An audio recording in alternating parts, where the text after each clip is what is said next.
बिस्मिल्लाहिर्रहमानिर्रहीम। अस्सलाम वालेकुम नाज़रीन कराम, मैं हूं मखदूम शहाबुद्दीन और आप देख रहे हैं मेरा फेसबुक और यूट्यूब चैनल। उम्मीद करता हूं आप सब लोग बखैर वाफ़ियत होंगे और जहां भी होंगे अपने अहले खाना समेत खुश भी होंगे और महफूज भी।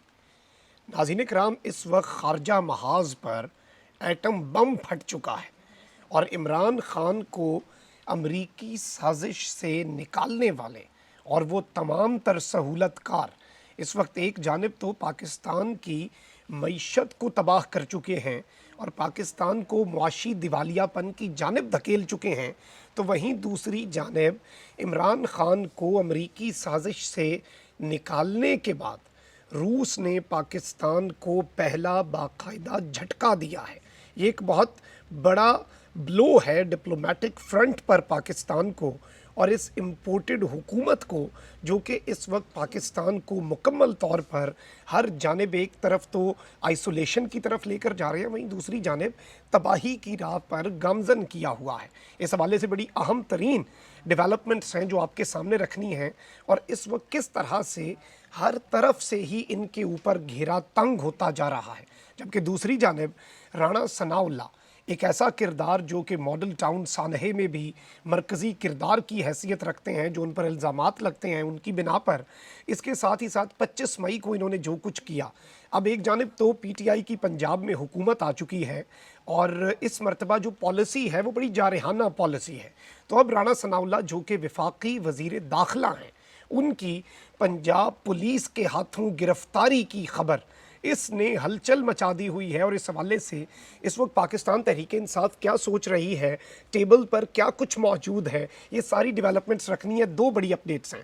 सबसे पहले तो नाज़रीन कराम, मैं आपको यहाँ पर कुछ चीज़ें बता दूँ कि एक तरफ तो आप देखें कि इमरान खान जिस तरह से एक आज़ाद खारजा पॉलिसी को लेकर आगे चल रहे थे और बैलेंस रखने की कोशिश कर रहे थे, जो कि कुछ ऐसे ममालिक को जिनकी हम ग़ुलामी करते आए हैं, जिनसे हमने कभी बरादराना ताल्लुकात नहीं बल्कि आका और ग़ुलाम का ताल्लुक़ रखा है, उन ममालिक को ये बात नागवार गुजरेगी। ज़ाहिर बात है उन्हें हज़म नहीं होगा कि इससे पहले तो सारे ग़ुलाम आते थे, ये क्यों आज़ादी की खुद मुख्तारी की बात करता है, क्यों एब्सोल्युटली नॉट कहता है।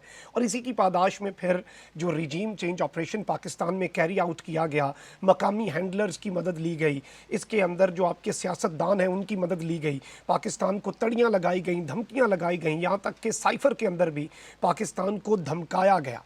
लेकिन अब सूरत हाल ये हो चुकी है कि इस निज़ाम, ये जो नया आपने पाकिस्तान के अंदर रिजीम यहाँ पर आपने पाकिस्तान के अंदर लॉन्च तो कर दी, लेकिन अब इसे कोई एक्सेप्ट करने के लिए तैयार नहीं है। शहबाज शरीफ साहब सऊदी अरब गए, वहाँ पर इनके साथ खैर जो पाकिस्तानियों ने किया वो तो एक अलग कहानी है। सऊदी अरब ने घास नहीं डाली, यूएई गए, उन्होंने घास नहीं डाली, टर्की गए, उन्होंने आगे से कुछ इन्हें नहीं किया। इन्हें आकर यहाँ पर बयान देना पड़ा कि हमने कहा कि मैं भीख मांगने नहीं आया, हमारी मदद कर दें, यानी खुद एतराफ़ किया कि हमने मदद की अपील की है, लेकिन कोई मदद के लिए तैयार नहीं। वहीं दूसरी जानिब चीन का दौरा करने की शहबाज शरीफ साहब ने लातादाद कोशिशें की, लेकिन इनका वहाँ पर भी दाल नहीं इनकी गली। चीन ने इन्हें ना बायलैटरल विजिट पर बुलाया, फिर एक कॉन्फ्रेंस थी उसके अंदर इन्होंने दरख्वास्त की चीन से कि हमें इस कॉन्फ्रेंस पर ही बुला लें, इसी बहाने चीन का दौरा हो जाएगा, तो उस पर भी इन्हें इन्वाइट नहीं किया गया। इसके बाद जो एक समिट था ब्रिक्स का, उसमें आप अंदाज़ा करें कि चीन ने भारत के कहने पर पाकिस्तान को नहीं बुलाया। ये भी पहली दफ़ा हुआ पाकिस्तान की और चीन के ताल्लुकात की हिस्ट्री में। इसके साथ ही साथ ये सारे ममालिक आपकी मिलिट्री एस्टैब्लिशमेंट के साथ अच्छे ताल्लुकात रखे हुए थे, उन्हें बुला भी रहे थे, उन्हें दौरे भी करवा रहे थे, सब कुछ कर रहे हैं। इसकी एक वजह ये भी है कि ये ममालिक जो हैं ये पाकिस्तान के साथ ताल्लुकात ख़राब नहीं करना चाहते। ऑल्दो एक अनपॉपुलर रिजीम जो कि इलेक्टेड नहीं है, जिनके पास मैंडेट नहीं है, उनके साथ बात करने के लिए तैयार नहीं है। ऑल्दो आपको पता है कि चाइना ने और टर्की ने शाह महमूद कुरैशी साहब को भी बुलाया, ऑल्दो उनके पास कोई ओहदा नहीं है। अब यहाँ पर एक जानिब तो ये इस तरह की स्टेटमेंट्स दे रहे हैं, अब इन्हें अमेरिका से भी दाल नहीं गल रही। अमेरिका को भी अगर आर्मी चीफ को ही कॉल करके कहना पड़ा है कि आईएमएफ पर दबाव डालें, तो आप अंदाज़ा कर सकते हैं कि इनकी इस वक्त स्टैंडिंग क्या है। और इन्हें लाने वाले भी अब इनकी कोई ख़ास मदद नहीं कर रहे। और एक जानिब अमेरिका ने ये स्टेटमेंट भी दे दी कि हम तो किसी भी हुकूमत के साथ काम करने के लिए तैयार हैं, तो वो भी रियलाइज़ कर चुके हैं क्योंकि उनका पाकिस्तान के बगैर गुजारा नहीं है और उन्हें अब ये समझ लग चुकी हुई है कि पाकिस्तान की कौम का इमरान खान के बगैर कोई गुजारा नहीं है। अब यहाँ पर मैं आपको ये बताऊँ कि बिलावल अजीबो गरीब आपके फॉरेन मिनिस्टर हैं ना, लेकिन ताशकंद में मौजूद हैं ये शंघाई ताउन तंजीम SCO जो है उसके समिट में शिरकत के लिए बिलावल साहब वहाँ पर मौजूद हैं। अब उन्होंने कहा कि जी खारजा पॉलिसी से हवाले से मैं इमरान खान के सारे दावे मुस्तरद करता हूँ। और सहाफ़ी ने इमरान खान से सवाल पूछा, बिलावल भुट्टो से इमरान खान के हवाले से सवाल पूछा तो इन्होंने कहा कि इमरान खान के दावों में कोई सदाकत नहीं है। इमरान खान ने अमेरिका से ताल्लुकात बेहतर करने की कोशिश की लेकिन इमरान खान को नाकामी का मज़ा चखना पड़ा, नाकामी का सामना करना पड़ा। आप पाकिस्तान के फ़ॉरेन मिनिस्टर हैं, आप एक समिट पर गए हुए हैं और आप वहाँ पर पॉलिटिक्स पर बात कर रहे हैं। सहाफ़ी ने सवाल पूछ भी लिया तो आप वहाँ पर नो कमेंट्स कह सकते हैं। कोई भी फ़ॉरेन मिनिस्टर किसी दूसरे मुल्क में खड़े होकर मुल्कों के साथ ताल्लुकात की बात तो कर सकता है, लेकिन ज़ाहिर बात है ये लोग बौखलाए हुए हैं। बिलावल साहब की एक तस्वीर आई जिसमें सारे फ़ॉरेन मिनिस्टर बैठे हैं, खुडे लाइन लगाया हुआ, और आप ज़रा रिसर्च कीजिएगा खुद।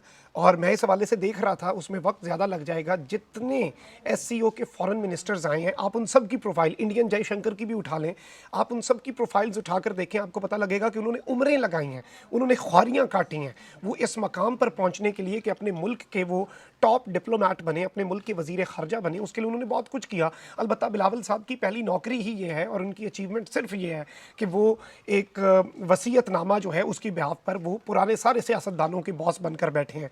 अब यहाँ पर सूरत हाल ये है कि बिलावल भुट्टो जरदारी साहब जो हैं, इनके हवाले से यही इम्कानात ज़ाहिर किए जा रहे थे कि वहाँ पर क्योंकि सरगेई लारोव भी हैं जो कि रशिया के फ़ॉरेन मिनिस्टर हैं, व्लादिमीर पुतिन के बहुत करीबी समझे जाते हैं। और रशिया तो इस पूरे रिजीम चेंज ऑपरेशन को बड़ी अजीब सी नज़रों से देखता है, क्योंकि इमरान खान को असल सज़ा तो दी ही इस बात की गई क्योंकि चीन के साथ तो आपके पहले से ही अच्छे ताल्लुकात हैं। इस चीज़ को अमेरिका ने हज़म कर लिया हुआ था।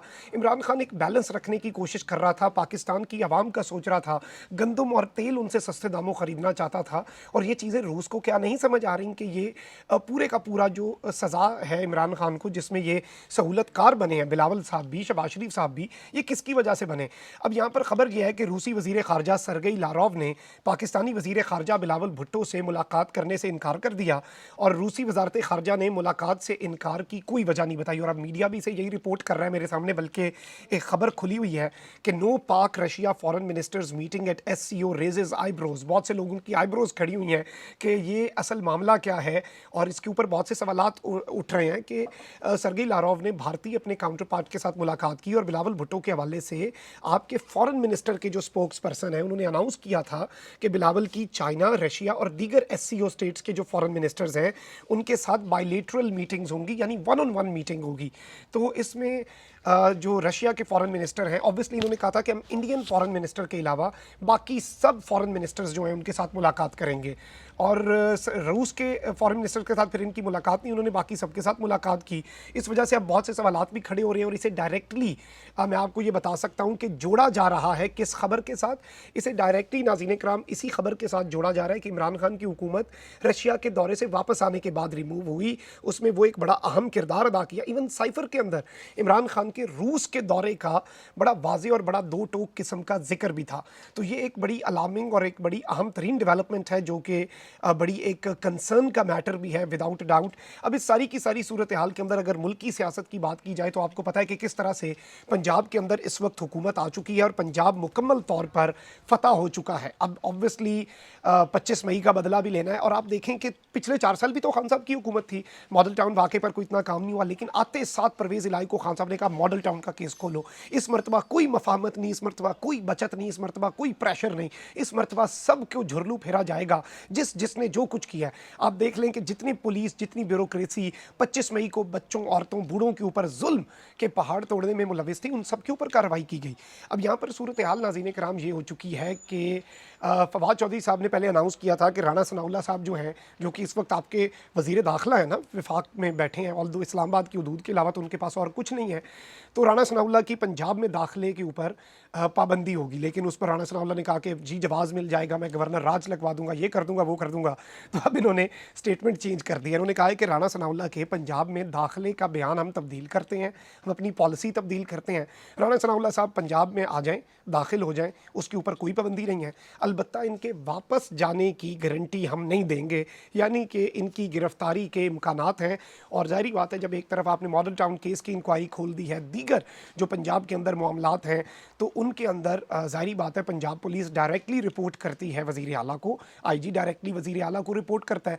तो ये एक बहुत बड़ी खबर हो सकती है कि आपका वफाकी वज़ीर दाखिला, जिसके अंडर सारी लॉ इन्फोर्सिंग एजेंसीज़ हैं, आपके पूरा लॉ इन्फोर्सिंग का सारा निज़ाम ही उसके पास हो, अगर उसे गिरफ़्तार कर लिया जाता है पंजाब की हदूद में, तो ये एक बड़ी अलार्मिंग डेवलपमेंट होगी और एक बहुत बड़ी खबर होगी। और इस फवाद चौधरी साहब की स्टेटमेंट ने भी नून लीग की सफ़ों में जो खलबली मचाई है, और अब ये सारे भाग रहे हैं इधर से, वफाक में डेरे डालेंगे, और बहुत जल्द ये जो बारा खाऊ से इनकी गोलड़ा मोड़ तक की हदूद है, वहाँ पर भी वापस इमरान खान नहीं आना है। इस वक्त आप देख लें, बलूचिस्तान में तो बाप बैठा है और सिंध में पीपल्स पार्टी है, उनका भी सफाया खान कर देगा, बाकी तो सारा केपी पंजाब। दूसरी तरफ उस ऊपर वाली साइड पे देख लें, आज़ाद कश्मीर और जीबी, वहाँ पर खान की हुकूमत है।